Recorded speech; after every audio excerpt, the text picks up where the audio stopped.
Question number 4 है ACF 306 और 657 का 9 दिया हुआ है। कितना दिया हुआ है ACF 306 और 9 का एलसीएम कितना दिया हुआ है 657 का दिया हुआ है 9 दिया हुआ है। तो एलसीएम 306 और 657 का ज्ञात कीजिए।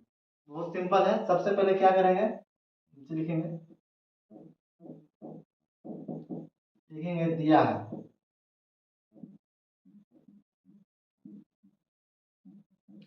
एसीएफ कितना दिया हुआ है 306 657 बराबर कितना दिया हुआ है 9 दिया हुआ है। तो हमको एलसीएम ज्ञात करना है। तो हम जानते हैं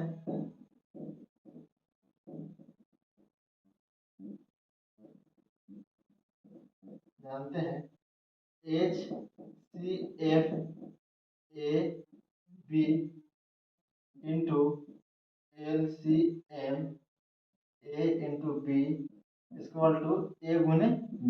ये क्या होता है, फॉर्मूला होता है।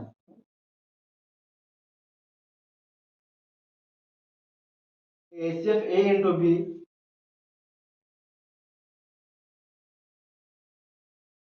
ACF AB into LCM AB equal to A गुने B होता है।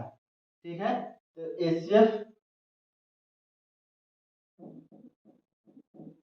A कितना दिया हुआ है 306 अभी कितना दिया हुआ है 657 गुने LCM कितना हो जाएगा 306 बी हो जाएगा 657 बराबर ए गुने बी होता है। तो मेरे पास ए कितना है 306 है, लिख दें कितना हो जाएगा ये बराबर 306 इंटू बी कितना दिया हुआ है 657 कितना हो जाएगा 657। एसीएफ 306 और 657 वो कितना दिया हुआ है 9 दिया हुआ है। तो कितना हो जाएगा यहाँ 9 गुने LCM 306 और 657 इक्वल टू 306 गुने 657। इसके बाद हो जाएगा यहाँ बस क्या है 9 है, 9 बराबर उस पर जाएगा तो कहाँ जाएगा ये बटा में हो जाएगा। इसलिए LCM 306 657 बराबर 306 गुने 657 बटे 9। अब इसको काट के देखते कटता है कि नहीं, 9 से ये कटता है कि नहीं, 9 9 या 27 3 9 चौका 36 कितना हो जाएगा 34 मरतबा में कट जाएगा। और तब L C M 306 657 equal to यहाँ बस कितना हो जाएगा 34 गुने 657।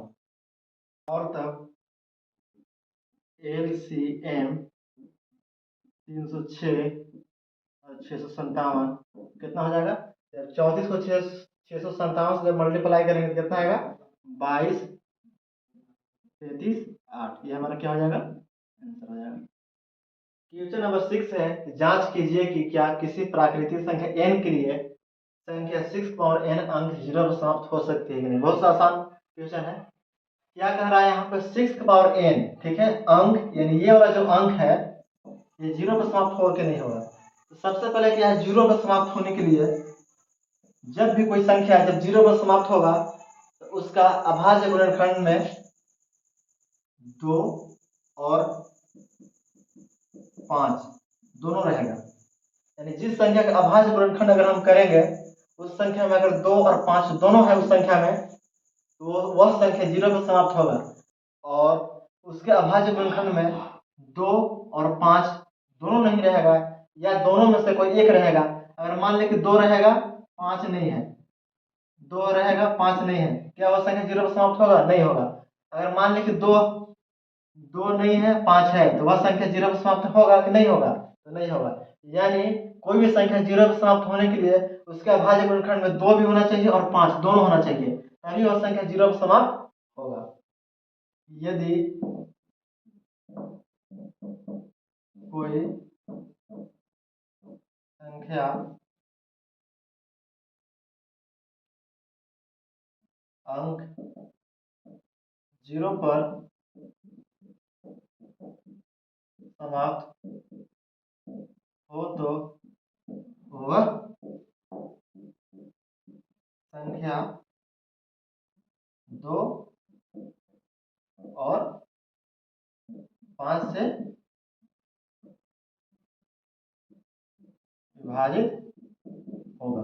यानी कहने का मतलब है यदि कोई संख्या 0 समाप्त होगा तो वह 2 और 5 से विभाजित होगा। विभाजित कहने का मतलब 2 से कटेगा और 5 से कटेगा, या फिर उसके अभाज्य गुणनखंड में 2 और 5 दोनों रहेगा। तो लिखेंगे इसलिए 6 की पावर n का अभाज्य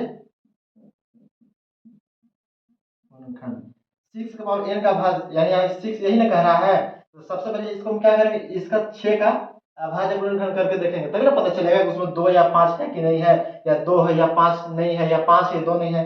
इसको लिख सकते हैं 2 गुने 3 के पावर n। अब यहाँ पर क्या देख रहे हैं, 6 के अभाज्य गुणनखंड की है, इसमें 2 है और 5 नहीं है। ठीक है, तो क्या यह संख्या 0 समाप्त होगा? नहीं होगा। सिंपल सी बात है कि 0 समाप्त होने के लिए क्या होना चाहिए, 2 और 5 दोनों होना चाहिए, लेकिन यहाँ पर क्या है, 2 है 5 नहीं है, हो जाएगा। अतः या जब नहीं होगा तो क्या ये 0 पर समाप्त होगा, तो लिखेंगे अतः 6 इंटू पावर 0 अंक 0 पर समाप्त नहीं होगा। ये हमारा क्या हो जाएगा, आंसर हो जाएगा। क्वेश्चन नंबर 6 है कि व्याख्या कीजिए कि 7 गुने 11 गुने 13 प्लस 13 और 7 गुने 6 गुने 5 गुने 4 गुने 3 गुने 2 गुने 1 प्लस 5 भाज्य संख्या क्यों है। ठीक है, कह रहा है कि ये और ये भाज्य संख्या क्यों है। बहुत आसान है क्वेश्चन, इसको हल करते हैं। सबसे पहले दिया हुआ है, क्या दिया हुआ है, लिखेंगे गिवन 7 गुने 11 गुने 13 प्लस 13। अब यहाँ पर देखेंगे 7 गुने 11 गुने 13 प्लस 13, दोनों में, इसमें और इसमें क्या दोनों में कॉमन क्या है, दोनों कॉमन क्या है, 13 नजर आ रहा है कि नहीं। तो 13 हम क्या कर रहे हैं, 13 कॉमन ले लेंगे।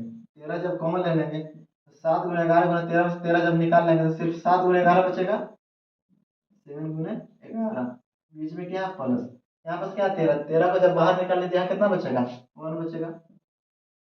फिर हो जाएगा 13 इंटू 11 सतह 77, 77 प्लस 1, तो यहाँ पर क्या हो जाएगा 13, बीच में क्या आ जाएगा गुना, 77 और 78, 13 गुना 78 गुने 1, ये कौन सा संख्या हो जाएगा, ये भाज्य संख्या हो जाएगा। भाज्य संख्या क्यों हो जाएगा, क्योंकि इसका गुणनखंड कितना है, 1 2 3, कितना गुणनखंड हो जाएगा, 3 हो जाएगा। एक से ज्यादा है, 2 से ज्यादा है कि नहीं, तो हम जानते हैं कि यदि गुणनखंड 2 से ज्यादा हो तो वैसी संख्या को हम क्या कहते हैं, भाज्य संख्या कहते हैं। यही कह रहा है कि यहाँ भाज्य संख्या क्यों है, इसको कारण ही लिख देंगे कि भाज्य संख्या इसलिए है, इसका गुणनखंड 2 से ज्यादा हो, इसलिए यह भाज्य संख्या है।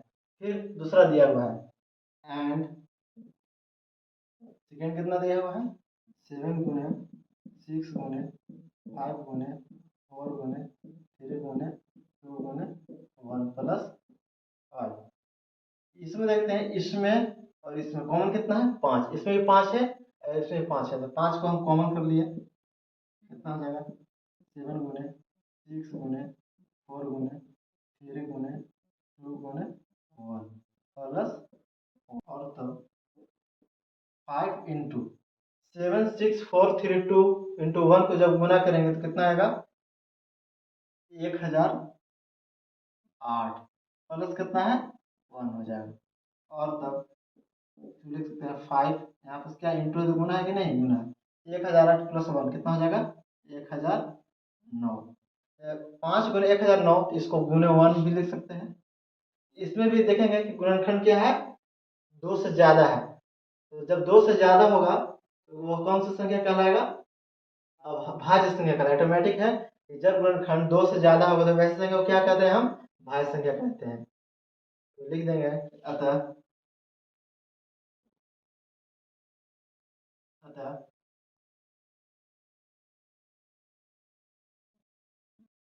78 गुने 13 एंड और 5 गुने 109, ये दोनों भाज्य संख्या है। अब कह रहा है क्यों, क्यों लिखेंगे क्योंकि इसमें दो के अलावा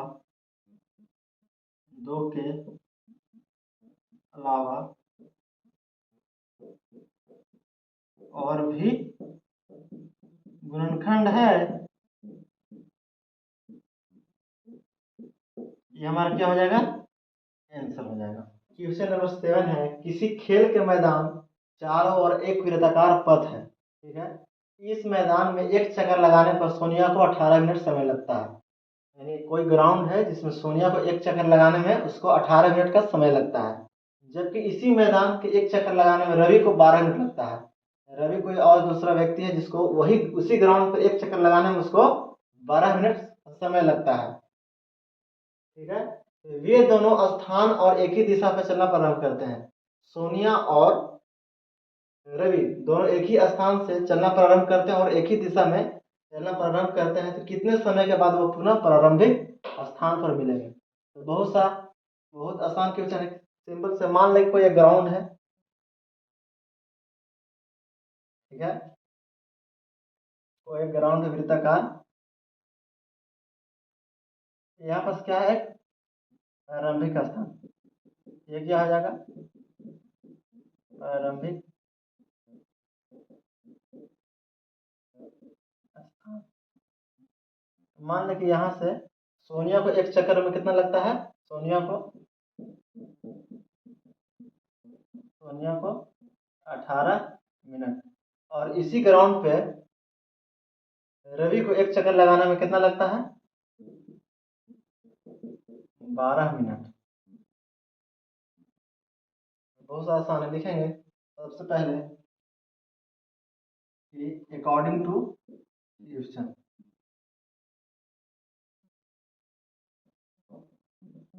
क्वेश्चन से पाते हैं, ठीक है। लिखेंगे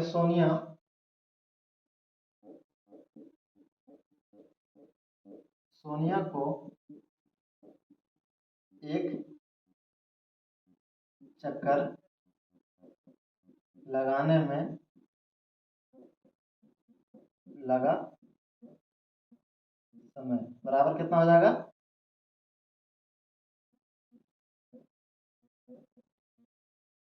18 मिनट। और इसी ग्राउंड पे रवि को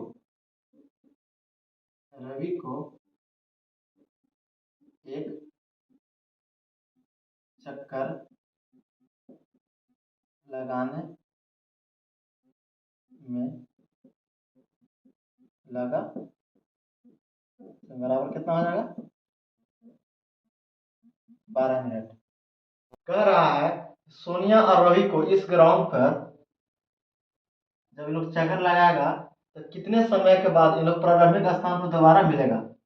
तो प्रारंभिक स्थान पर दोबारा मिलने के लिए क्या करेंगे, हम एलसीएम निकालेंगे। किसका निकालेंगे, 18 और 12 का। एलसीएम किस लिए निकालेंगे, एलसीएम इसलिए निकालेंगे क्योंकि जब इस ग्राउंड पर दोनों चक्कर लगाएगा तो इन लोग एक बार नहीं बहुत बार मिलेगा। लेकिन कह रहा है कम से कम कितने समय के बाद इन लोग दोबारा प्रारंभिक स्थान पर मिलेगा, इसलिए हम एलसीएम निकालते हैं। एलसीएम निकालने के लिए क्या करते हैं, पहले अभाज्य गुणनखंड करते हैं। इसलिए 18 और 12 का अभाज्य गुणनखंड कितना हो जाएगा, 18 का जब करेंगे तो 2 गुने 3 गुने 3 हो जाएगा, यानी इसको लिख सकते हैं 2 गुने 3 का पावर 2। और 12 का जब करेंगे कितना हो जाएगा, 2 गुने 3, यानी लिख सकते हैं 2 का पावर 2 गुने 3। तो हो जाएगा 18 और 12 का एसीएम, 18 और 12 का एलसीएम ना, एलसीएम बराबर कितना हो जाएगा, हम लोग जानते हैं एलसीएम निकालने में क्या करते हैं, सबसे पहले कॉमन देखते हैं और उसका मैक्सिमम पावर देखते हैं। तो 2 इसमें भी कॉमन, इसमें भी कॉमन, तो पावर ज्यादा किसका है, इसका है, तो लिखेंगे 2 के पावर 2 गुने 3 भी कॉमन है, तो पावर किसका ज्यादा है, इसका ज्यादा है, तो हो जाएगा 3 के पावर 2। जब इसको हम करेंगे तो कितना हो जाएगा, 2 दूनी की 4 गुने 3 3 की 9 बराबर 36। यानी कितना मिनट लगा, 36। यानी जब लोग जब चक्कर लगाएगा तो 36 मिनट के बाद हम लोग प्रारंभिक स्थान पर दोबारा मिलेगा, तो लिख देंगे अतः 36 मिनट के बाद पुनः प्रारंभिक स्थान पर मिलेगा। ये हमारा क्या हो जाएगा, आंसर हो जाएगा। नेक्स्ट एक्सरसाइज के लिए अगला वीडियो देखें। Thanks for watching.